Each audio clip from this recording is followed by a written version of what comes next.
Welcome, Seeker, to the Order of Velvet Bite, where the hidden, the sacred, and the forbidden are revealed. I'm your host, Melissa Dawn, and we are about to explore what the world has long forgotten.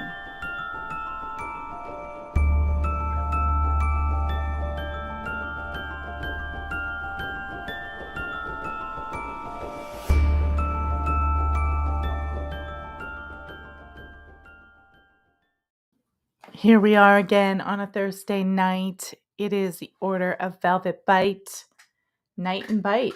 I think my new intro line on these shows when they're not about Dracula, and this is not about Dracula tonight or vampires, unfortunately. I think, though, my new line should be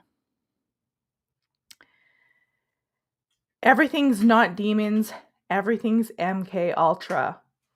That's what I've decided. Everything is MK Ultra. Everything is a psyop. Everything is pretty crazy. It's pretty crazy stuff. And if you guys joined the stream on Tuesday, I had DDoS and the Red Pill Preacher on with me, and we were talking about the three-eye atlas. I got it right. I said it wrong on Tuesday night. We were talking about the three-eye atlas, and they had mentioned the cult that had done suicide, and they called it the Moonies, and I was going to correct them on the show, but it got convoluted. They were it was in reference to Hale Bopp and stuff like that. And of course, today's show, we're going to kind of go into that. It was Heaven's Gate, of course. And I wanted to go into it because we'll obviously cover some of the basics, but I had run a podcast on cults several years ago, back in like 2020, 2021. And we just did ABC 1, 2, 3. We covered the really basic essentials of cults. And since then, I've done so much digging, into Jim Jones, into CIA, into MK Ultra, into all these programs, and I'm always watching the stuff that's happening today. And it becomes apparent to me that most of these tragic events like the Heaven's Gate and the Hale Bopp that they're featured on media are not there by accident, and that they deserve a look over.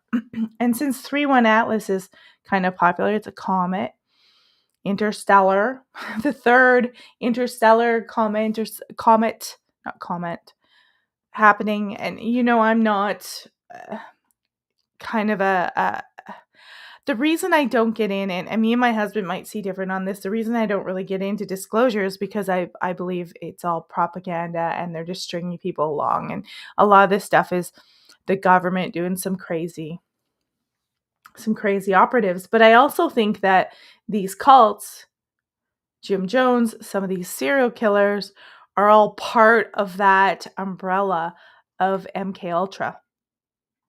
And I thought, wow, we really need to have a look at this, revisit this, because I did this years ago.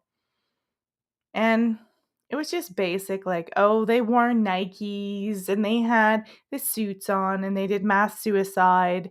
And then, although those things are true, those are the things that people popularly talk about, which means I know those are like, they're the trivial things. They're part of the cult. They're part of what made the cult function, but they're not the most important part. The most important part is really like, how did he do recruiting? How did this get started? And were there things in the background that were happening? And if you know anything about the Heaven's Gate cult, we'll go over the ABCs, but originally, Marshall Applewhite, he's the famous leader at the end. And so what had happened was they were all, and we'll look at their website. Their website is still there to this day, operating. We'll go into that, but Marshall Applewhite had himself and 38 others do a mass suicide in this house. and they were discovered with the Nikes on and the kind of baggy clothes tracksuits. We'll get into all those strange details. And it was like they were ascending. This Hale Bopp was the sign that they were to ascend from this earth into some other plane, and they were all going to do it together. The madness, not yeah, the madness. Jonaside is saying, I watched the document. We have Kirby in the room, Incognito, Jonaside. Thank you guys very much for showing up. Hopefully a few more of you will stream in. I wasn't sure if I was going to do tonight's show, but you get this really basic narrative, and you can see that on CBS. I have CBS clips to show you here, but there's something beneath these narratives that I think we need to go and explore a little bit more and have a good look at what Heaven's Gate was and why, is it a part of disclosure lunacy? I mean, it wasn't just, oh, here comes a comet, let's, knock ourselves off. They were like Jesus meets Star Trek. I mean, it was all sorts of crazy. There was a lot of New Age mysticism. It combined a whole lot of elements, but Marshall Applewhite actually wasn't the original one who founded this cult. It was actually the Bonnie Lou Nettles. And I hadn't had time to kind of look into her, and we will look into her, but she was she a psych nurse? Really interesting stuff. She was a psych nurse. And Marshall had worked for the military. He had been in the army, so he is connected to military. These are important things to know about MK Ultra, but I believe she had worked as a psych nurse. Yeah. So here we go. Applewhite was not the original mastermind of the Heaven's Gate cult. According to the docuseries, he was recruited by Bonnie Lou Nettles, a nurse he had encountered in the Texas hospital in early 1970s. Nettles had a mystical bent. She was interested in astrology, UFOs, and various New Age philosophies. I think most people don't think of Nettles as the real leader of the group, but she met Applewhite when he was also at a vulnerable point. I think he was having a nervous breakdown, and he was in the psych ward, and that's how she met him. So I find that really interesting because this is the early 70s. Nobody knew about MK Ultra yet. So what's happening in that psych ward? He's army educated. He'd been into as a music teacher. He got caught doing homosexual acts, relationships with students, and dismissed. And he had this repressed homosexuality. And then he meets her in this psych ward in Texas. Remember, all along, this is when MK Ultra is actually happening. It's a real thing. It's bona fide. And nobody knows of this yet. I don't think it was until 74, 75 until they really start to figure this out, and they shut the MK Ultra down. And I don't think they ever shut it down. I think they might have thought they shut it down and then streamed things to other programs, perhaps, called it a different name, maybe practice it offshore in other countries, like, I don't know, somewhere in South America. That's certainly what they were doing with Jim Jones, in my opinion. But that meeting of these two in that hospital really says something, and it screams to me like, this isn't just two people meeting. She obviously, and this is rare that the woman is the one who starts it, but she obviously had this bent on mysticism, and you got to wonder, where did she learn this? How did she know this? Because they start this in the 70s, but they meet in the 60s, right? So where is she learning this? Who is she in with? She's working as a nurse in the psych ward. I mean, let me go.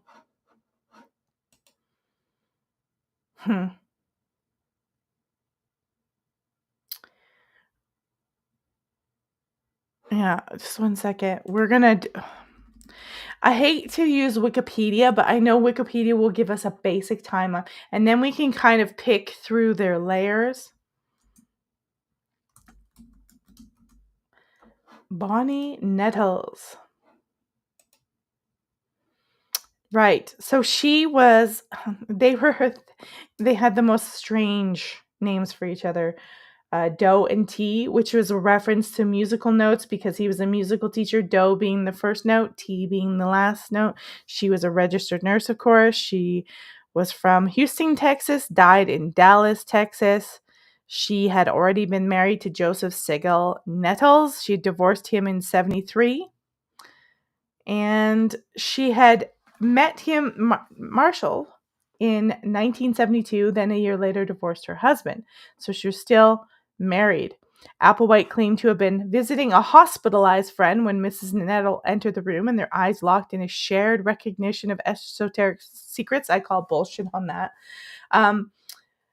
Bonnie's daughter worked at the theater where Applewhite produced weekend children's shows and taught an in-house drama school. She has stated that someone got hurt at the drama school where they work at. She accompanied the injured person to the hospital where he met Bonnie. Okay, so he's not in the hospital for psychological stuff, but he had been having psychological problems, depression, all sorts of issues. And yeah, so they get married.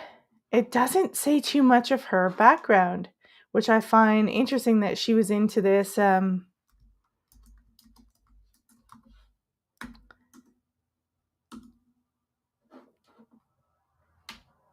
mysticism.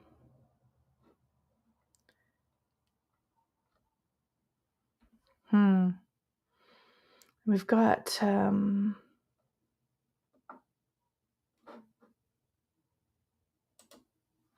mugshot. They were arrested in 1974 in Texas for failure to return a rental car and credit card theft. So these guys were doing some sketchy stuff right from the get-go. The two were known as the original co-leaders of Heaven's Gate. Yeah. So they're doing criminal stuff. I got watch the Well, here's the craziest stuff about this kind of thing. It is very Star Trek based, and what I find really weird is that and suspicious is, one, he's military, two, she's sort of nurse mysticism, and three, they had a lot of high to do members. Nichelle Williams of Star Trek, her brother was a member.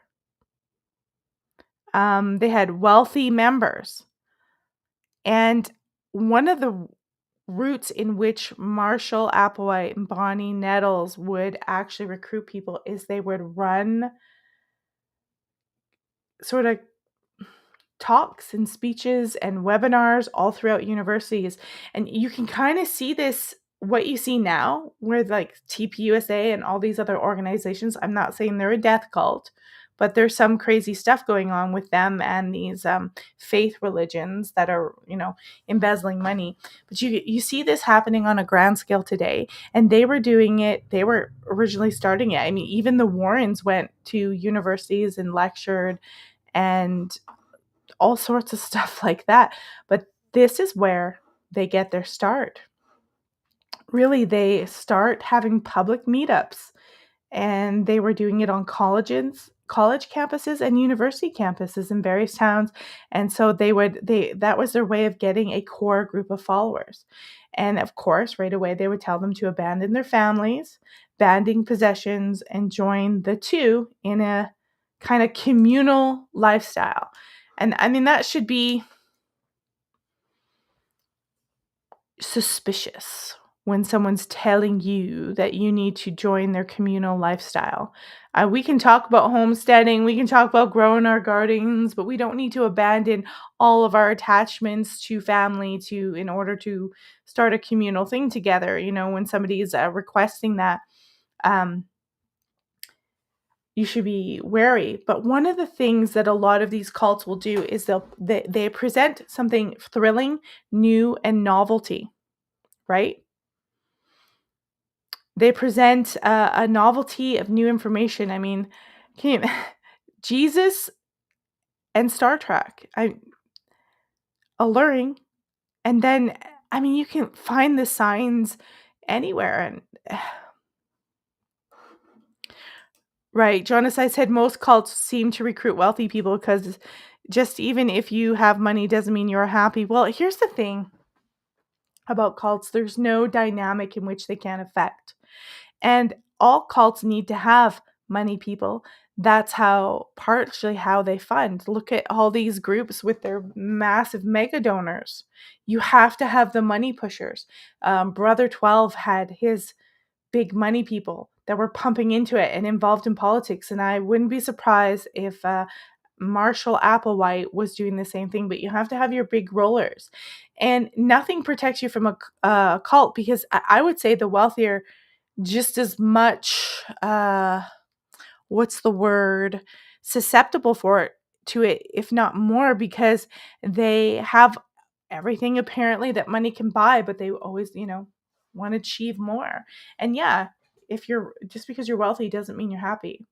I mean, obviously it's nice to have money and be able to put food on your table and eat, but just because you're wealthy doesn't mean you're happy. And often wealthy people want to obtain certain secrets. I mean, why do you think that we have strange secret societies? They want to obtain something beyond the material. And I mean, it's why it's always so simple. You can maintain, you can have spiritual connections, you can do things on your own, just folding your laundry, but everybody seems to want to escape the mundane. And it is in the mundane, in your daily life, that often you'll find answers and all sorts of things like that. But it's true. There's no dynamic, or there's no specific group in which cults only work on. It can work on poor, rich, females, male, um, straight, gay, lesbian, all sorts of different religion. I mean, Sweden, is it Sweden or Switzerland? I think it's Switzerland. They have like tens of thousands of cults, probably because it's probably a financial thing. They have a high level of cults, but in America, we just seem to have these like really enigmatic cult leaders that get really famous. From Jim Jones to Applewhite. And if you guys don't notice this, the most famous cult leaders happened in that same time period where you had a mass of serial killers. I don't think this is a mistake by any means. I don't think it's a mistake. I think I have always thought, and I don't know if I have my show on Jim Jones. I might have to do another Jim Jones show. I've done a lot of guest spots on Jim Jones, Forbidden Knowledge Network. But my guess is that a lot of these people, at some point in their life, whether they were young or teenagers or in university or going to communist groups, whatever it is, they've come across and been recruited by these agencies and possibly MK Ultra, and whether young or older, and then they're out in the streets or they're out in real life, and they have triggers. They have things that trigger them into rages, into violence, and certain words I can't say, but they have triggers that manipulate them to do things, and then you get them heavily involved in drugs. But just think of it. According to sources, this whole entire group raised money by making websites, and we will look at their website and see exactly what they believe in a minute. We're going to actually look at a couple of clips here, go to the website, discuss a few elements, but I find it interesting how these cults get access to so many resources, like Jim Jones having access to Jonestown. We now know that was owned by the CIA. They had taught different radical groups there in the 50s and 60s. They used it to train them to go basically into other countries and break them up to do, regime changes. They seem to have all these, not just connections, but assets. And you've got to wonder if they don't have some secret shadow group agency providing that to them. I mean, think of the Manson's family. He had a huge record, a mile high, and perhaps, the Applewhites, maybe they went to jail, maybe they were just someone, like they went to prison in 74, they had their mugshot. Maybe somebody approached them then and went, hey, look, we're getting sick of these hippies. We got to do some more stuff. We got to do some stuff. We don't know. and we may never know, but it's something worth looking at. We're going to go into some of these videos, and remember, these videos are, I think it's CBS or ABC. These videos are taking the tragedy of these 39 suicides and deaths, and they're wrapping it up in a narrative. So whenever we watch these, we're going to look at the people. That's my main point, to show you the clips of the people, but it's going to be wrapped up in a narrative. And what's really sad about all these tragedies that happen, whether it's Jim Jones or Heaven's Gate, the Moonies, Charlie Kirk, any kind of 9/11, is they oftentimes, the system and the agencies are the one that carry this out, and then they take the tragedy, wrap their narrative around it, pop it out and produce it and make money off of it, and do documentaries and collect money that way. It's a really disturbing cycle. But let's go check out this clip here. The former Army paratrooper. I just want to say how thankful I am to Doe and T for helping me and taking me under their wing, and all my classmates have been so great to me, and all the problems I've caused. The youngest member of the group, age 25. The oldest at 71, a mother of 3. My thoughts in these last hours are only of joy and wonder at the thought of going home. Why am I here? What is the meaning of life? Since I've been in the class, I've learned the answers to all of those. And couldn't be happier about what we're about to do. So a lot of these clips, just for reference, this is video clips of them talking in the hours just before they do the mass suicide. You hear that one woman, like, she's almost in tears. A lot of them look comfortable. There's a lot of things to discuss about this cult, in that Marshall had, I mean, by this time, Bonnie's dead. She died in 1985, I think, of cancer. So by this time, Marshall Applewhite is on his own. He's going full-fledged crazy. He's having certain members castrate themselves, looking non-gendered. And you can see this stuff out today in society with young people, that they're confusing them about gender. They're using similar tactics out there today, that they all have to have the same haircut. They're all wearing these baggy clothes, and at the end, they're all dressed in the same uniform and shoes. Not quite the branding that Nike wants, but they got it nevertheless. I mean, you could, back a few years ago, you could go on eBay, and people were trying to sell those shoes for like a fortune, and people would buy it. It's really twisted stuff. But this is their last moments before they all did this mass suicide. And they look, if you look at them closely, they look brainwashed. They look broken down, and they look like just devastated. But yet they can't back out. They're in so far that they don't back out. And you'll see this with people who support political figures today. I'm not going to say any groups now. You know, when things don't go as planned on both sides, they won't back out. It's like a battle for them. It's like fear of missing out. You know, you don't want to miss out on the ascension to Jesus.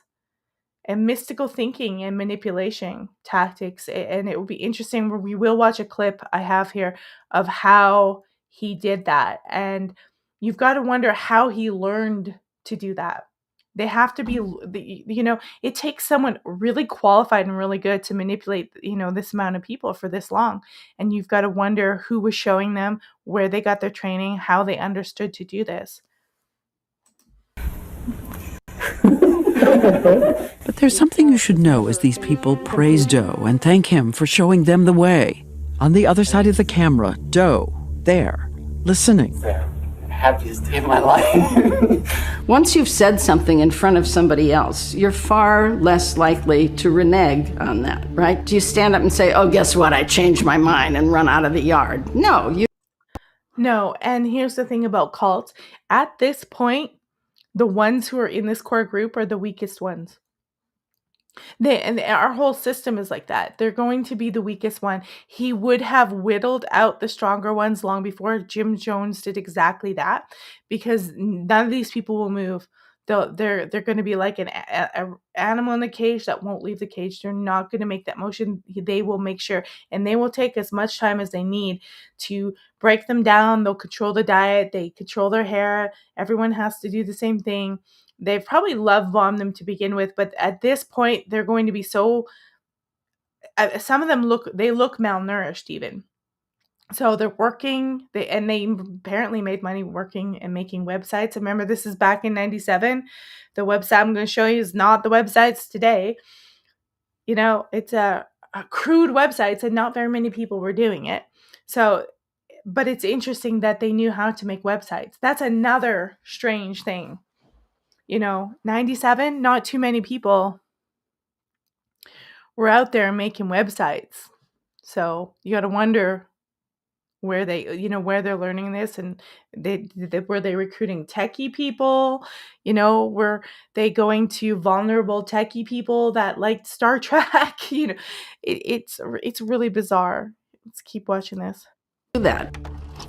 For T&O to endure what they've endured 22 years, it's just unimaginable they'd go through that process. They're emotionally broken. Most of them said things that were mimicking almost word for word what Applewhite had said. This world has become so corrupt. So corrupt. So corrupt. So it really showed the dependency on him. As long as I exist, I have free will. And I am doing this of my own free will. My own free will. I say no, they didn't have any free will. There were 38 murders and 1 suicide. If he wanted to kill himself, fine. Go ahead. Marshall Applewhite, you go first. But no, he made sure they all died. Did they have real choice? No, they have what I call bounded choice. They live in this bounded reality. They live in a closed world. Nick Matzorkas took calls from the anguished families. He tried to help. I recall, like it was yesterday, the quivering voices on the phone and how deeply it hurt them. Makes me want to cry. Because I think, what a waste. All of those 39 people, what a waste. This sense of betrayal.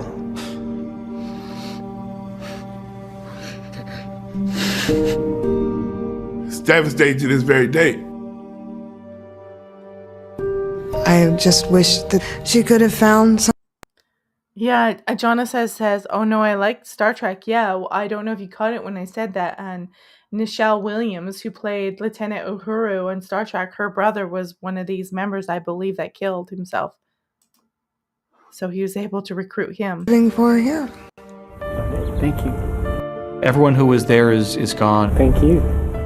It ends with the fade to black. Thank you very much. It ends also with silence. Okay, so we're gonna we have another one that we're gonna watch here, but it is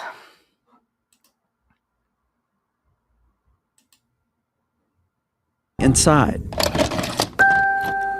an old videotape. Hari Depp said, why did they kill themselves? We're going to go more into their beliefs, but they had a belief that the comet Hale-Bopp was coming by, and they had a belief, Hari Depp, that comet was telling them that was a signal to do the suicide because they were going to transcend into some other realm. It's on their website, and we'll probably read that later, but they really felt like this was this corrupt world, and it is corrupt. There's no doubt. But this is not the way. They had this idea that they were going to skip past it and ascend, and that this Hale-Bopp was the signal and sign. Maybe they thought there was something more than just a comet, like some people think with this 3-eye atlas. And, who knows there could be a cult out there right now about it that I don't even know about 3-eye atlas, but they really believed that this was their signal to do this, and that the comet, maybe it would take them. It was either the sign or it would take them. They would travel with it, and they would go to the beyond and merge as one with Jesus and, I don't know, Captain Kirk. I'm not too sure. It's not a logical, Yes, Hari Dev. They were brainwashed by someone. They were brainwashed by the leaders, which is Marshall Applewhite and Bonnie Lou Nettles. And I believe that these people could have possibly been linked in with different agencies that showed them how to do this. Like this was a test to see how you could brainwash people and make them believe crazy scientific UFO stuff. It's possible. I don't have the smoking gun on that note, though, but these video clips that I'm going to show you, like I said, they are the narrative wrapped up in. They did the same thing with Jim Jones. They wrapped up that. Hello, Florida. Woo Riders Dog. Thanks for coming by. But yeah, they wrap these are the narratives from the TV shows. They're going to tell you the truth. They'll tell you the truth. Like this many are dead. They were found in this. They were in this house. But they wrap it up in this cult narrative, and they don't tell you the real stuff underneath, which is who were they connected to? Was there agencies? Was Marshall Applewhite MK Ultra in the military? Was Bonnie Lou Nettles, was she into some kind of MK Ultra stuff? Like, how did she know how to run a cult and do this mysticism stuff? They don't get into that. That stuff will never be divulged. They will just tell you the basics. So let's look at this second clip here. An old videotape begins to flicker into view. Our first glimpse of a secret world.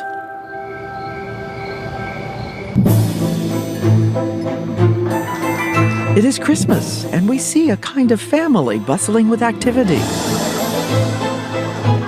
In their home videos, everyone's smiling, hugging, laughing. At the stove, a girl from a well-heeled New York neighborhood. She was once a cheerleader, the whole world at her feet. Because if you do too fast, it breaks.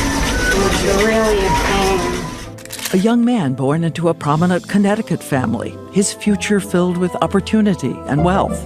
Are you filming this? No. The tall man at the door with a blazing smile, once a Colorado businessman, a former political candidate. Another beautiful, quiet smile. He is the brother of a famous actress on an iconic TV show. Hailing frequencies open, sir. She is Lieutenant Uhura from Star Trek. We should have been there 10 minutes ago, sir. Look at the camera. You look great. So many people on this tape once high achievers, strivers filled with promise. Now performing a giddy talent show. So you see that, you're thinking, well, how did it go from this to some crazy cult experiment? Like, what happened? And, you know, that's what's really confusing about cults, because it's not all bad. You feel like you belong somewhere. You know, a lot of these people might have not felt like they belonged somewhere. They might have had successful life, but were missing some kind of inner belonging or inner sense of something. And this replicated that feeling. But anything we're going to see is going to be what Marshall Applewhite wants you to see. He's not going to want you to see the torture stuff, or how he made them cut their hair, or how he took away their independent identity, or any drugs they may have been using, or any brainwashing, how he might have sexually manipulated them, because he did have homosexual tendencies that he, you know, were not healthily expressed, let's put it that way. And you're not gonna, like, he convinced these men, many of them, to castrate themselves, and he castrated himself. And then you think, who gets access? Like, how do you get a doctor that will come in and castrate everybody? Like, it's all these things. Like, how can they pay for all this stuff? Where are they getting all these funds? You know, you got to look at the money, and why would a doctor go into some place and start castrating people? Like, how did they convince a doctor that that's okay? You know, maybe you can get anybody to do it for money. It's just, there's a lot of questions that come up.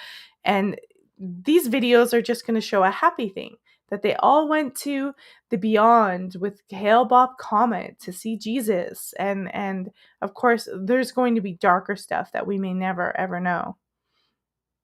Hari Dev said, I think most of these people who join cults face a lot of struggles in their life, making it easier for others to manipulate them. Certainly. And here's the thing, Hari Dev, anyone is susceptible to a cult. You could have a great life and suddenly it falls apart. You go through a divorce. you're depressed, you're a mother, you've had babies, you're going through postpartum. There's so many things that come into people's life that open them up. The point is everyone's open to it.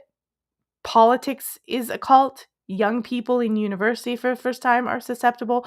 Rich people, they want more answers. It's not like, oh, these people, any of us at any time could be part of a cult. And the closer you are to the leader, the more intense abuse you're going to put up with. The farther you're on the peripheries, on the outside of the cult, the less you're going to see the abusive stuff. So these people would have seen massively abusive, manipulative techniques, controlling how they look, their hair, their food, their different behaviors, who they talk to. They would have been isolated from family members. Their money would have been controlled. They might have even been giving medications or drugs, sexually abused, all sorts of manners of things. But it's not like it happens day one. And they roll it out. And then you see happy moments like this just 2 years before that happens. So what do you do? They break it up with, we're still a family.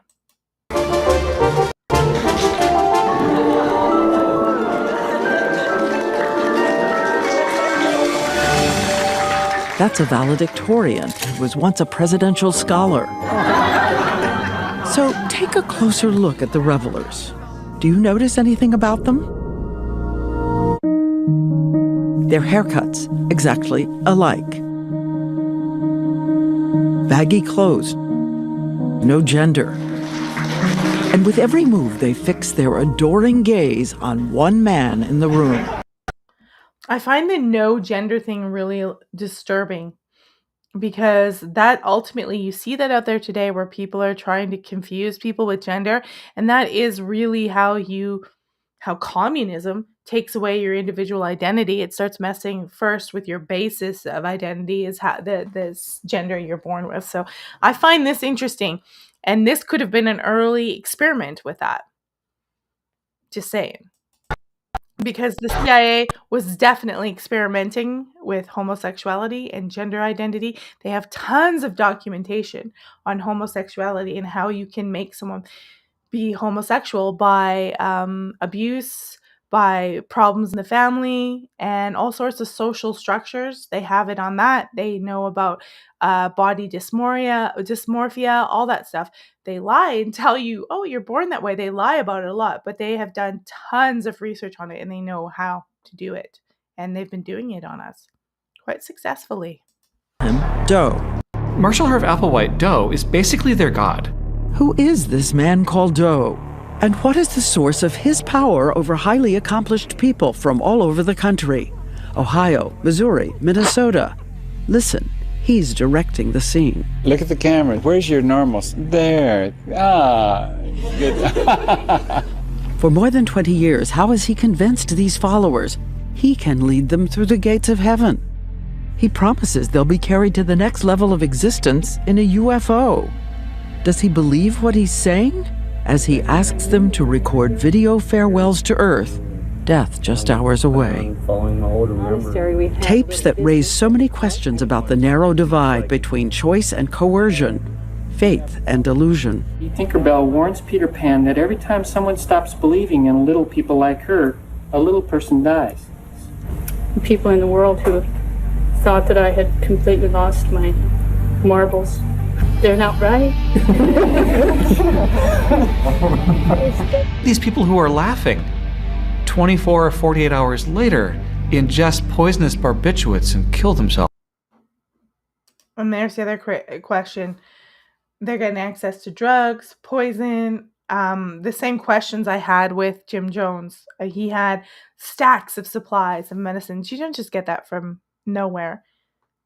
You have to be supplied that. You see what I mean? There's just a lot of questions that I have about Heaven's Gate.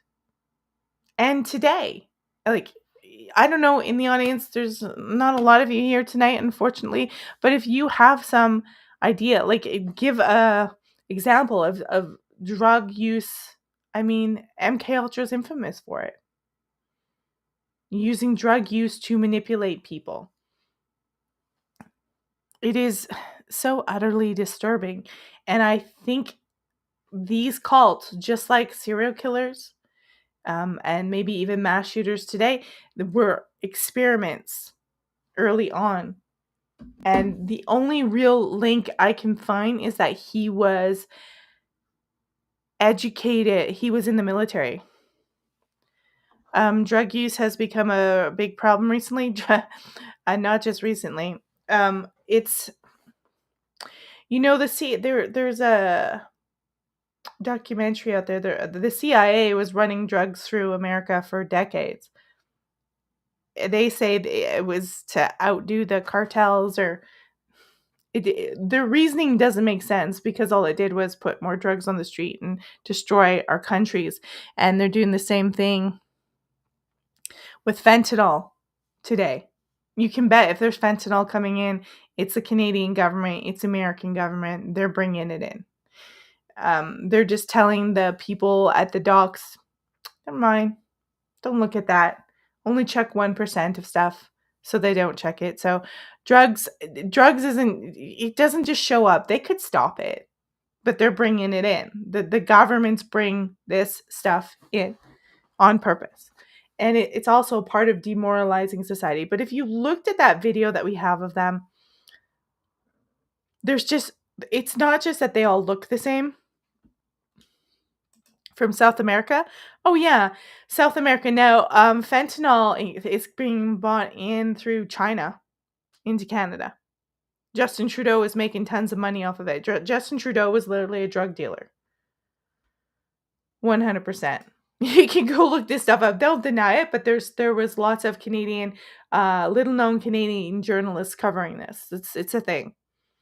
And here the CIA was bringing it up from South America with cocaine and stuff like that.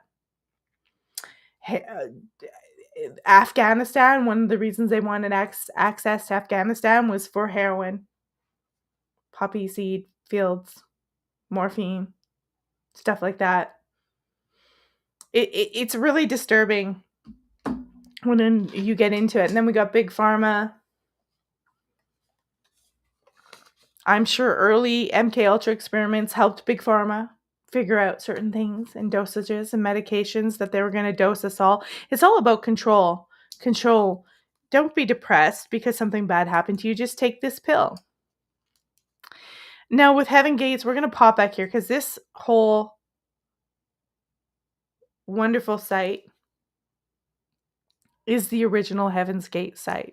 This is the original Heaven's Gate website. This is their site that they designed. Remember, one of the ways they were making money was making websites. I don't think that's the only way they were making money. I suspect that they had some big donors behind them. I suspect that they had some agencies and governments probably helping them. But remember, this is 1997 when they did this. This is probably 95 or before when they designed this site. So we're going back 25 or 30 years. This is the website you would have gotten. The websites were definitely not what they were today. But it's interesting that it still stands. I think there are some members that are still alive. And we're going to tell you, this site will probably tell us through their lens exactly what Heaven's Gate is. And it says right on their logo, as was promised, the keys to Heaven's Gate are here again in T and Do, the UFO-2, as they were in Jesus and his father 2,000 years ago. And they write, whether Hale-Bopp has a companion or not is irrelevant from our perspective. However, its arrival is joyously very significant. Joyously very significant sounds wrong. They need to take that very out. It's significant to us at Heaven's Gate. The joy is that our older member in the evolutionary level above human, aka the kingdom of heaven, has made it clear to us that Hale-Bopp's approach is the marker we've been waiting for. The time for the arrival of the spacecraft from the level above human to take us home to their world in the literal heavens. They're saying literal. They believed a literal spacecraft was coming to take them home. And if they're reading the Bible and they're interpreting the Bible saying that, sad for them, because the Bible is, one, mostly propaganda, two, speaks in metaphor and symbolism. Okay. Here we go. Our 22 years of classroom here on the planet Earth is finally coming to the conclusion. They're graduating from the human evolutionary level. They believe they're evolving into some spirit in a spacecraft. And that comet showed that. And I'm assuming that's what Marshall Applewhite was teaching everybody all along. And when Hale Bopp came, and when they knew it was coming, they probably would have predicted it long before it got here. He was preparing them. He used that as a sign to manipulate them. They are saying, we are happily prepared to leave this world and go with T's crew. If you study the material on this website, you will hopefully understand our joy and what our purpose on Earth has been. You may even find your boarding pass to leave with us during this brief window. No thanks, T and Doe. I think I'll pass on that boarding pass. How about you guys out there? We are so very thankful that we have been recipients of this opportunity to prepare for membership in their kingdom and to experience their boundless caring and nurturing. So then you can go to all sorts of these links. You can order books. They had videotape transcripts. Let me see this. Yeah, they've got the transcripts of their videotapes. I'm not going to read that.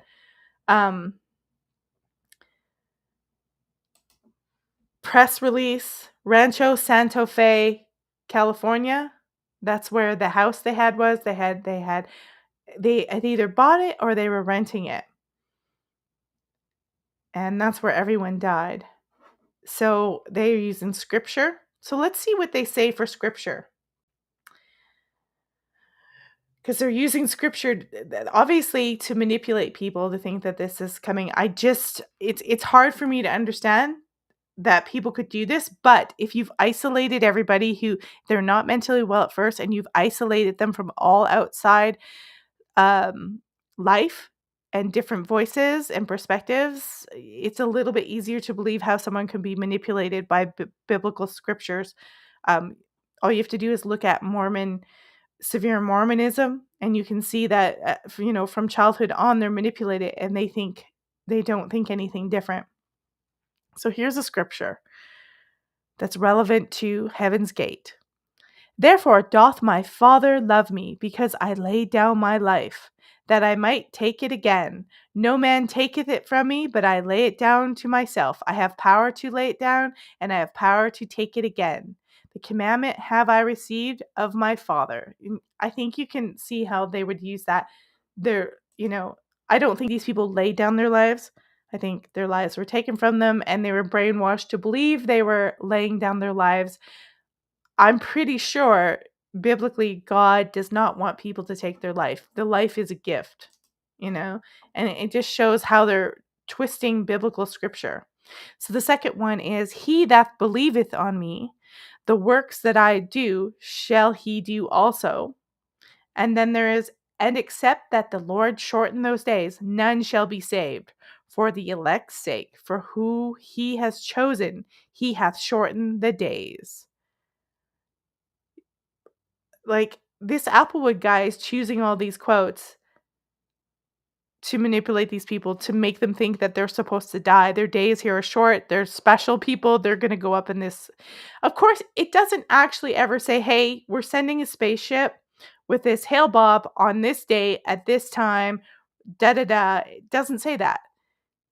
It's vague, and anyone can interpret anything from these vague little descriptions. It's not like God reached out from the heavens and gave them a boarding pass to the spaceship with the comet. So the other quote is, he who loves his life will lose it. Wow, how manipulative. And he who hates his life in this world will keep it for eternal life.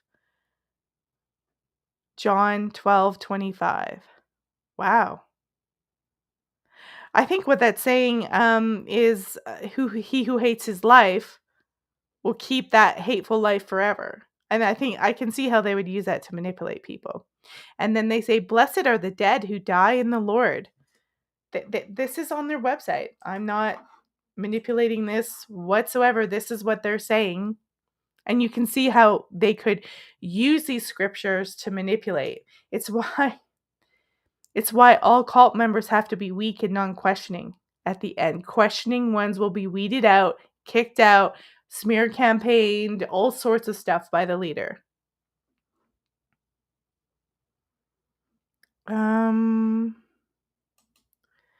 It says she's another cult leader, but I hope she was exposed in her documentary. Who is the other cult leader? Was it Bonnie Lou Nettles? Anyways, I'm wondering who's paying for this website. Then our position against suicide. They say, we know that it is only while we are in these physical vehicles that we can learn the lessons needed to complete our own individual transition, as well as complete our task to offering the kingdom of heaven to this civilization one last time. We fully desire, expect, and look forward to boarding a spacecraft to the next level very soon. There is no doubt in our mind that our being picked up is inevitable in the very near future. But what happens between now and then is the big question. We are keenly aware of several possibilities. It could happen before the spacecraft comes. One or more of us could lose our physical vehicles. Do you see how they're turning your body, who you are, into the term physical vehicles? They kind of dehumanize it and make it like, no, you're not going to die. You're just losing your physical vehicle. They could have an accident at the hands of some irate individual. We do not anticipate this, but it is possible. Another possibility is that because of the position we take in our information, we could find so much disfavor with the powers that control this world that there could be attempts to incarcerate us or subject us to some psychological or physical torture. Okay, so, and they say Waco and Ruby Ridge, so they're aware of this stuff. And I'm wondering, a lot of these Waco stuff, if these people at Waco, Teal Swan. Yeah, Teal Swan is a little bit weird. The Waco and stuff, I would be shocked if the government wasn't involved in that either. And they write about it. They seem to be quite forward about that someone could try to take them down. And they use that. Jim Jones did that. They use that as the point to say, if we do this, this will bind them together. They're at a big threat, so that now they have to do this or they will come and stop their journey to whatever. Okay. They say, considering what happened at Masada around 73 AD, a devout Jewish sect, after holding out against the siege of Romans to the best of their ability, and seeing that the murder and RA and torture of their community was inevitable, determined that it was permissible for them to evacuate their bodies by a more dignified and less agonizing method. I have a feeling he's telling us right here how he convinced them to do suicide. I have a feeling he told them a story that someone was coming in to get them, that there was an evil villain, and they were going to stop their transition. There's the comet. He probably made up the story of the comet was coming. That's the signifier. And if they didn't do it now, there was going to be these people out there, the big bad others, to get them. I have a feeling that's exactly what was told to them. So they had it in their minds that someone was going to separate them. And by this time, they've been separated from their families for so long, and they're so brainwashed that they would have never, ever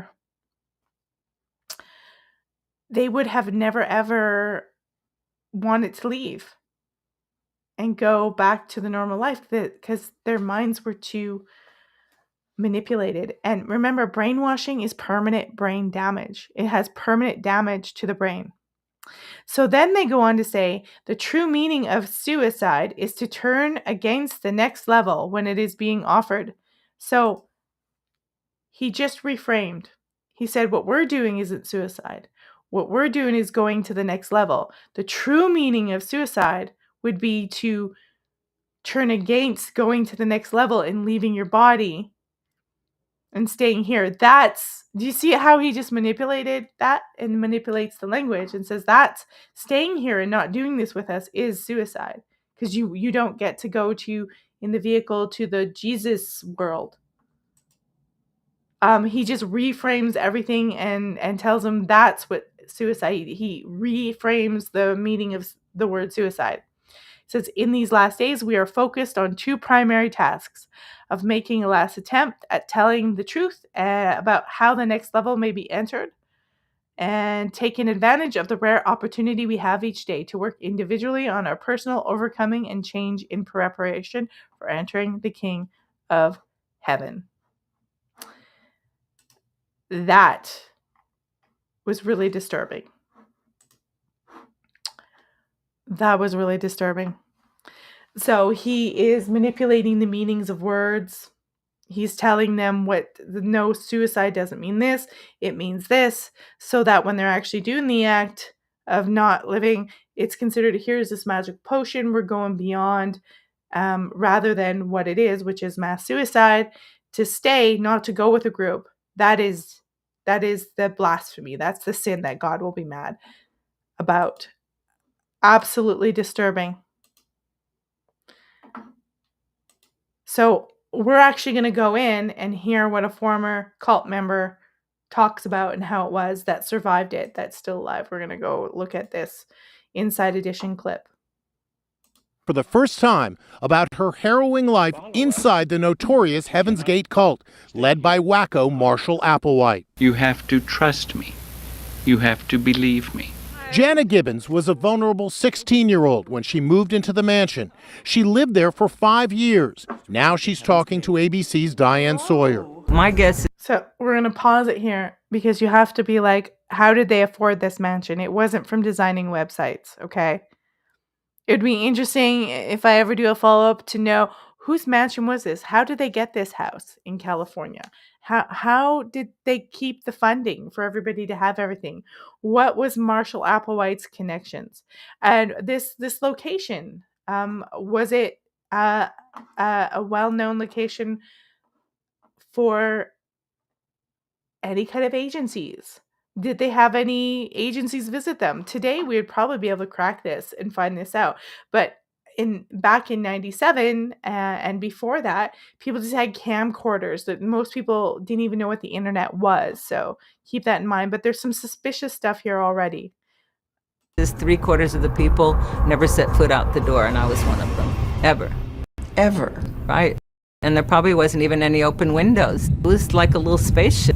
This is never-before-seen home video inside the cult, where every minute was controlled, including when and how they slept. We were divided into 3 shifts. 3 people shared a bed. Showers were cut off at 6 minutes. There were also rules about not talking. Jana says she went for years without speaking. Finally, she was permitted to find work as a waitress. Luckily, we did start restaurant jobs at the very end because I hadn't spoken probably in 4 years. That taste of... So bizarre. So some of them were allowed to work. But I think what he's doing here, in my opinion, is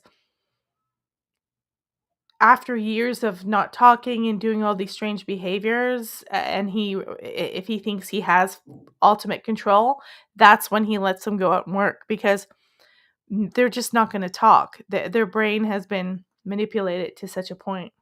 Freedom convinced Jana it was time to escape. And by the way, talking is important. Speaking the truth and saying what the system's doing, whether it's Trump or the CIA or the FBI or assassination, if we don't talk, that's what they want. That's what fear does. Talking and saying the truth and telling other people is important. That is literally how we transfer data. 39 to beam up. Thank you. These giddy farewell videos were recorded by the cultists, knowing they were about to commit mass suicide. They were brainwashed into believing Earth was about to be destroyed, and they had to board an alien spaceship that would transport them to a higher level of existence. Your only chance to survive or evacuate is to leave with us. Among the dead, the brother of Star Trek legend Nichelle Nichols. I'm the happiest person in the world.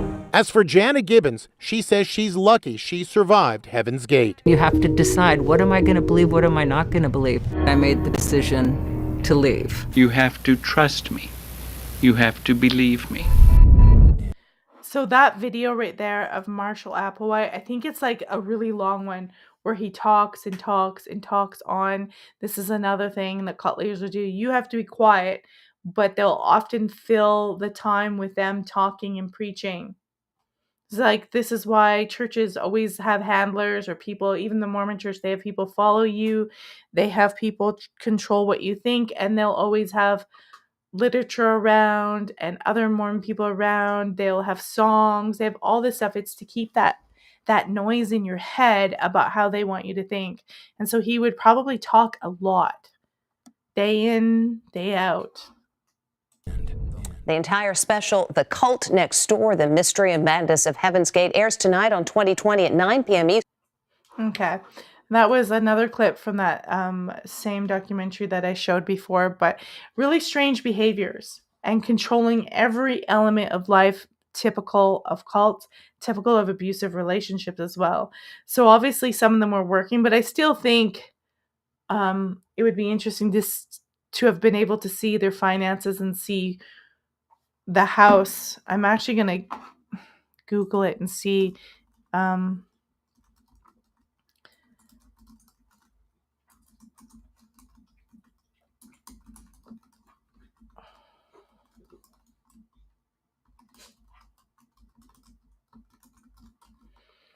So here we are.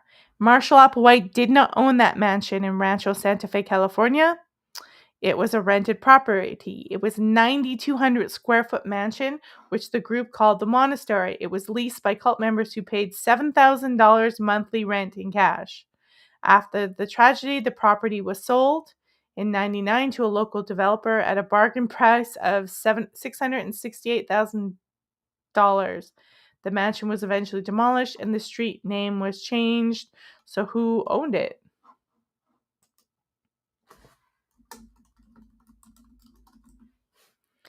All right, let's see if we can find out who owned it. All right.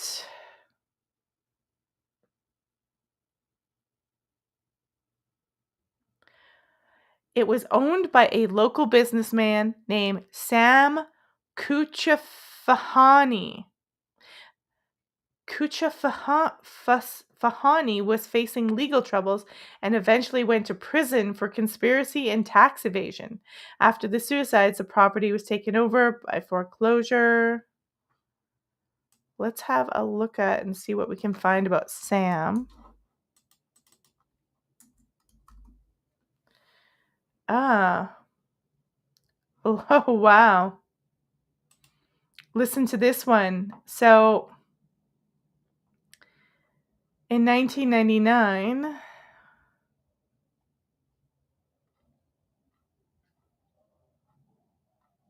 it says here that Sam Kuchasahani solicited and accepted money from Middle Eastern foreign students to gain their admission to San Diego City College in 1989. So he's got some interesting connections from Middle Eastern foreign students. Wow, that's a little bit bizarre. We got an article about him in the New York Times. Except for, let me guess, they want me to pay. They do, and I'm not going to. I think there's something up. He was sentenced on tax evasion, but I wonder if they had something to do with him and they just want to get rid of him. Because he seemed to be in some interesting... There he is there. Huh. Yeah, he was a Middle Eastern businessman and he was put in jail for tax evasion. That's really interesting. They're saying it's unrelated, but you know the CIA and the FBI, it could very well be related. So that's who owned it. And he had a bunch of run-ins legally long before this. So I'm wondering if he had connections to anything else. Because look, if they want to get rid of you, they can do anything. Tax evasion, fraud, all sorts of stuff they can get you for if you're doing it, and they can just pin it on you. And he could be in with any of these agencies, and they just wanted to get rid of him. It's really interesting. Very, very fascinating stuff. Wow. Okay, so why with this, with 3I Atlas? It's because you see this kind of cult behavior all over the internet, in reference to disclosure, people being manipulated. It's rather astounding, actually, the stuff that we see going on today, and how a lot of this stuff is in people's mind. People, think that there is a spaceship coming that has X on it, or Nibiru, or that somebody is just trust the plan. It's Q. These people are still alive and they're coming. You see how the CIA strings a lot of fake narratives in certain groups, like QAnon could be CIA. You see how they string and take aliens and UFOs and use that to manipulate people. But what's the truth behind that? Like, what is going on behind that? Like, are people experiencing abductions? Are they being manipulated by the CIA? It's a good question. It's a good question. But as far as I know, there's no crazy cult like there was back in Heaven's Gate's day going on about 3I Atlas. But I'm sure there are groups and there are people out there who see this as some kind of end times. I've seen it over and over again. Personally, I don't think you should get caught up in that. I personally think that we're going to go to bed and everything will be fine. What is it, December 18th? It's supposed to fly by, and everything will be fine. We'll be okay. But I don't doubt that the media will use this as hype. And if the agency could, like, there's all this stuff coming on about disclosure being used to manipulate people for a final takeover, to say there's some kind of being landing here. Let's see if we can get the press conference. An interstellar comet. Let's see if we can get some video footage. But they really want... There's this idea that this is going to be the next PSYOP, that this big PSYOP is going to involve, there's aliens here, there's a craft here, and all these years of Heaven's Gates, of different manipulation, is kind of prepping us for this. Does Teal Swan, I don't know, is Teal Swan, does she do anything with aliens? I know she does a lot of spiritual stuff. I kind of find her a little... I never really watched her. And I know that she lectures a lot on... I think she might have even been in a cult when she was younger. She talked a lot about narcissism. But it's interesting stuff. But yeah, she comes across as a little bizarre. I'm just trying to get...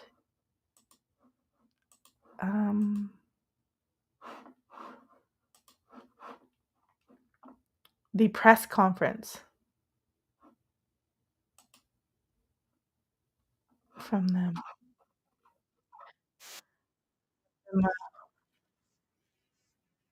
Play the commercial. Okay, so we got it. I am going to pop back here. Inside. No, we're going to pop back here. We are going to share this, and we're going to see what they said about this, because there's a lot of hysteria about objects in the sky. And remember on our last show, I don't even know if space is what they say it is. That could drive people crazy. Like, people could go crazy with a lot of this information being manipulated. And then they go, we've got to go to Christianity. We need Jesus to save us. They'll go to whatever it is they know, which is probably mostly propaganda and made up stuff. And it's why you can control them. Fear. A comet's coming. The outside's coming to get us. We won't be able to ascend to heaven. You'll be left out. Some of these people may have come from broken families. Even the rich people could have came from a family they felt didn't care about them. It was all about money. You just never know what's behind people's motivations to want to belong in a group.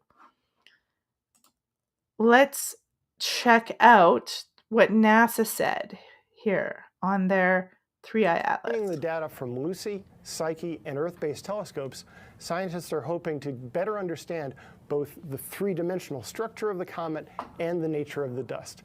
It's a rare opportunity to compare ancient dust from a distant solar system to that from our own. Now let's go to the next picture from the MAVEN spacecraft at Mars. At the beginning of October, 3-eye atlas passed within 20 million miles of Mars, which gave our Mars spacecraft an opportunity for a close-up. And earlier you saw the image that Ahmed shared from our Mars. So their official story is data collection, which, I don't doubt that they want to do data comparison collections at all. That wouldn't surprise me, but there's going to be groups and governments and all sorts of things that takes this very natural phenomena and wraps it up in crazy and uses that to manipulate certain groups or infiltrate certain groups, drive them crazy, do experiments, control how they vote, control what they think. It happens all the time. Reconnaissance orbiter. MAVEN is another Mars orbiter that has been studying the Martian atmosphere since 2014. Now, this picture is not a direct picture of the comet itself. It's a spectrum. You're seeing the science wiggles that Sean was just talking about. This is some of those science wiggles where the instrument, the spectrograph, the ultraviolet spectrograph on MAVEN has looked at the comet and also split up the ultraviolet light according to color. So you're seeing 3 different bands in this image. On the right, you're seeing emission from hydrogen gas in the atmosphere of Mars. In the middle, there's a fainter band indicating that's coming from hydrogen gas in interplanetary space. And on the left, that blob is the signature of hydrogen gas coming from comet 3-eye atlas. It's a little blob rather than a big strip. So the AI, officially Google, is saying there's no comparison. They're trying to say that Heaven's Gate was just about a spaceship.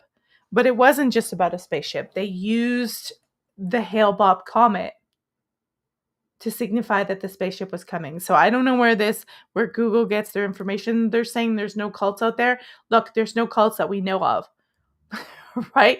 So in the next month and a half, if we start hearing crazier and crazier stories and we see some kind of report, we'll know there was a cult out there. But yeah, I can't find anything about a cult, but the comparison is because it's a comet. It's important, but there is these people out there that think that stars in the sky, Star of Bethlehem, whatever it is, are signifying some end of days theme as well. We've got a certain country in the Middle East with really extremist religious views right now that think it's like the Messiah is coming and the end of days is coming and they have a mission to God. There are people out there who still think that way. They're not little cults. They're a massive religion. And we have to consider that is real. Because the comet is a small object in the sky relative to great big gigantic Mars and interstellar space that fills the entire field of the instrument. That definitely tells us, first of all, that the comet is there. If there were no comet, there would be no little blob on the left side of the image. But it's also telling us it's one of the many ways that we're able to discern the chemical composition. And we're not even going to go in on this show about anything to do with how NASA's connected to Satanism and how NASA is connected to the crazy rocket man, Jack Parsons and Aleister Crowley. And this is a real polished view, and I don't doubt that what he's saying is true. Like, I don't doubt that that's what his perception of it is, but I guarantee you there's other people that see this in a very different manner, an occultic way, a disturbing occultic way. So one of the reasons that I decided to talk about was just to clarify that up on Tuesday's show, and 2, to kind of remind you about these cults that are very serious, that are wrapped up into it, that seem to me to be rife with MK Ultra. And go back to the heavens. See, Hale bops bring closure. I mean, AI is telling me it had nothing to do with a comet, and they're literally telling you right on their website it did. These are the words of Marshall Applewhite, still sitting there. So,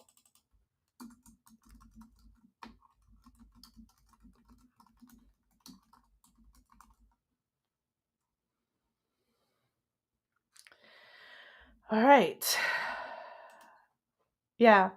So, a small number of surviving members are believed to maintain the group's legacy in a specific way. Website maintenance, email correspondence. Reports from over a decade ago indicate that individuals maintaining the website were also still occasionally answering emails sent to the group's address. I bet you lots of people are trying to contact them right now. The physical mansion is gone, obviously, but the fact that the website is still there is interesting. There's obviously someone maintaining it. And I should ask, who are the surviving members? See if they have information on that.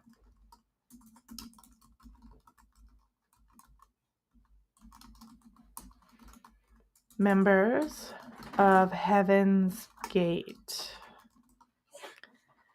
All right. So,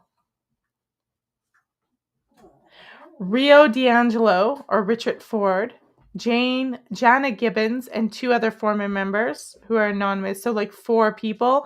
Also, a Charles Humphrey, a former cult member, computer specialist, was found critically ill in the hotel. So they did have computer analysts. So I'm assuming that going to the universities and the colleges, they would get young people in that were very vulnerable. It's interesting that they had older people, but not interesting, not yet, not surprising. So somebody's up here maintaining this website and keeping the legacy alive. You would think the internet would be like, yeah, no, we don't really want you to have this here. I wonder if they sell books. Our book entitled How and When Heaven's Gate May Be Entered. And they've got all the sections of their books online. 88 update, 1975 to 1988 information, and then they update USA Today, 1993, 1994 information, statements by students, and Bible quotes sustaining our positions. Wow. They say that tea and dough were smelling salts, waking them up. Well, that's the thing. That's everywhere today. Wake up, wake up, wake up, wake up. And unfortunately, it's hard to know because so many things are infiltrated. If people wake up, it gets infiltrated. If there's any subculture that grows big, it gets infiltrated. It gets taken over. It gets broken up. Ultimately, I haven't traced him to an agency. Like I said, I know that Marshall Applewhite was in the military and she was a nurse. So I'm assuming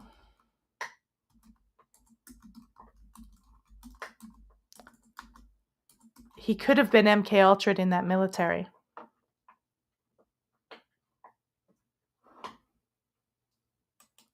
Okay, so there was an Edgar Jarrett Applewhite that was in the CIA. Yeah. Not a Marshall Applewhite. Here we go. One search result from a small journal's book review mentions Marshall Applewhite as a potential survivor of Project MK Ultra, a real CIA program that researched mind control.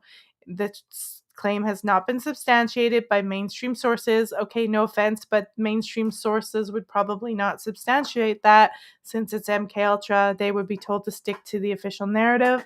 Applewhite's confirmed and appears to conflate Heaven's Gate leader with E.J. Applewhite's confirmed CIA background, or is simply an unverified version of the context book review. Interesting. Let's see what E.J. Applewhite looks like. If we can. Applewhite, Edgar J. Well, he died in 2005. Let's see. No, it doesn't look anything like him, so I don't think we can go there. It doesn't seem to be any kind of lead, but there's a lot of people who thinks he was MK Ultra, and it's because so many people, we definitely know that Jim Jones was MK Ultra and an asset of the CIA. It is 100% without a doubt that he was. So that's the information I really have on that. We had two really deranged people.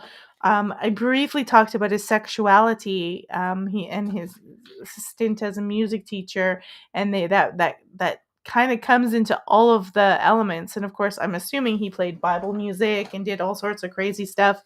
But it was Bonnie Lou Nettles who recruited him, and then they grew the cult together, even having a criminal record.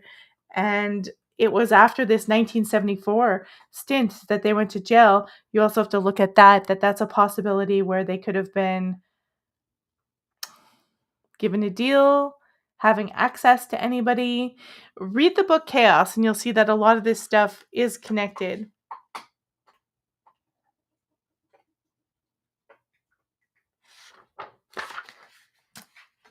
We know for sure. I'm pretty sure at minimal, not we know for sure, but I'm pretty sure at minimal, Marshall Applewhite was MK Ultra. And that's why, like I say to you guys, everything is not demons. Everything is MK Ultra. I have no doubt about that. Now, of course, if something crazy happens, I will be back to talk about it on 3i Atlas. I'll run a show. We'll do whatever we have to.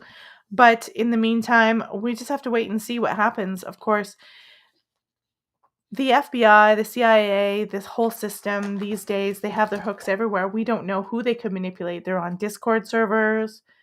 You know, they're all over. They have fake accounts all over X. It's not the American government anymore. And one of the things I'm discovering now in this world is it's already a global government. All the governments are working together. The Canadian government spies on Americans for America. America will spy on Canadians for the French might even be connected to Charlie Kirk. The Egyptians, like all these people, they all work together. We already have a global government. That we just have the facade of countries now. It's absolutely crazy. And I think a lot of this stuff that we're seeing is early experimentations through the 60s and the 70s and the 80s. There's early experimentations on how to manipulate people, and then how to roll that out onto mass culture, to manipulate culture with UFO, with disclosure, to control people. And I don't doubt that they could use an event if they needed to.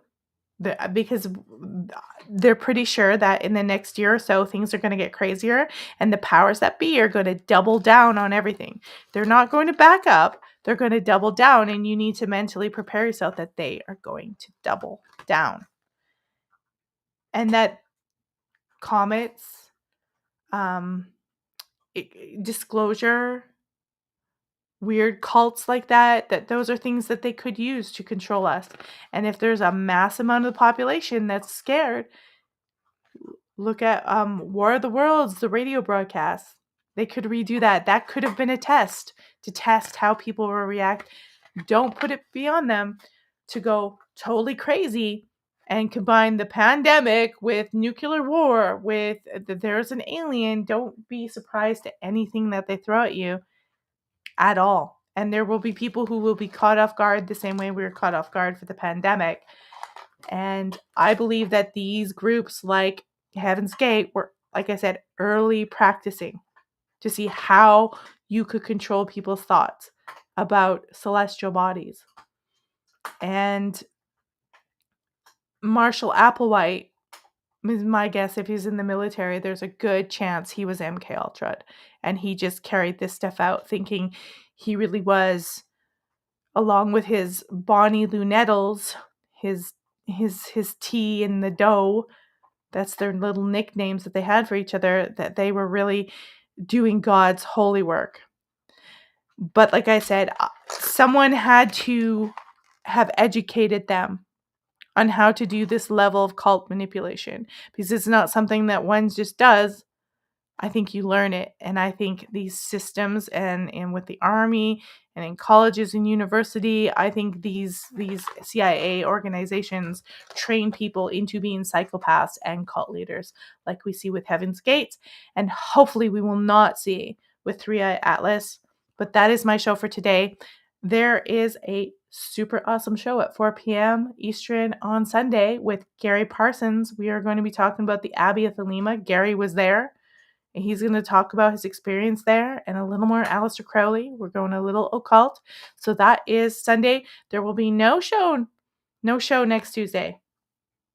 I'm going to tie up some stuff and get ready. I am going to do a Q&A vampire show on Thanksgiving because my husband's not going to be here for Thanksgiving. It's just going to be little old me. So if you're lonely on Thursday, Thanksgiving before Black Friday, I don't know, maybe we'll talk about some Thanksgiving crazy stuff or Black Friday. Join me Thursday night at 7 p.m. Eastern. I will be here. And then, of course, on the 4th, is it the 4th? Yeah, the 4th of December, we have Vlad the Impaler and the Aryan vampire myth connection with Patrick Chenard. You don't want to miss that one. Thursday, December the 4th. So that's everything so far coming up. I'm going to tie it off for now. Remember, visit the website, melissadonharris.com.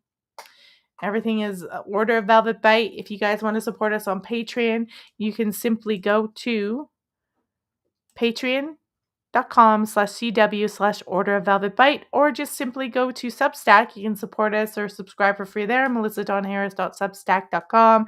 And of course, the website is melissadonharris.com. And I will see you guys on Sunday.